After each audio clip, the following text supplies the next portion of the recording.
Simple and elegant white Christmas cake. Hello mga ka-bakes! Another Christmas cake design idea para sa inyo. Napakasimple lang ng cake design natin for today's video at simulan na natin ito. Dito mga ka-bakes ay gumamit ulit ako ng silicone brush at lalagyan natin ng texture yung ating cake. So gamit ang silicone brush ay parang ini-scrape lang natin yun sa body ng cake natin habang umiikot ang turntable. At ito nga ang magiging outcome niya. Maganda ito lalo na sa mga beginner home bakers natin kasi hindi mo na kailangan na pakainisin pang mabuti ang inyong mga frosty. At gamit nga itong flexible scraper ay gagawa tayo dito ng pa-swirl sa itaas ng cake natin. So nagsimula ako dun sa pinakagitna at unti-unti ko nga iniikot yung aking turntable. At sunod naman mga ka-bakes ay gagawa tayo ng Christmas tree gamit lamang itong mga edible confetti sprinkles natin. Ilalagay ko na lang sa comment section kung saan ko sila nabili. At ang unang nilagay ko nga ay yung edible star natin. Sunod naman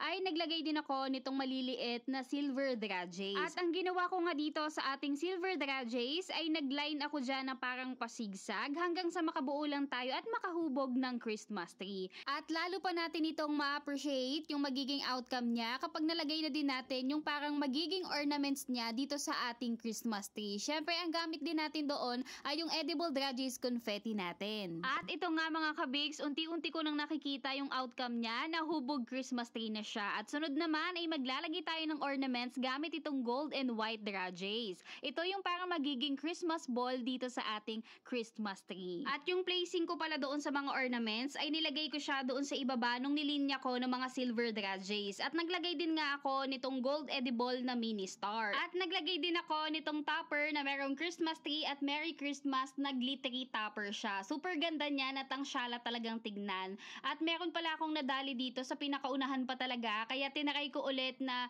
scrape ng silicone brush. So ayun, kahit papano naging okay siyang tignan. At naglagay din tayo doon ng mga decorations na ball, silver and white, iba't ibang sizes yan. And gumamit din ako dito ng 2mm na silver dragees at binudbud ko yon sa top ng cake natin. At ito na nga mga ka-bakes ang ating white Christmas cake. Napakasimple lang pero ang elegant niyang tignan. At yun lang mga ka-bakes for today's video para sa ating Christmas cake vlog. And for more Christmas cake design ideas, cake decorating tutorials and recipes ay i-follow nyo lamang ako dito sa aking Facebook, YouTube channel at sa aking TikTok account.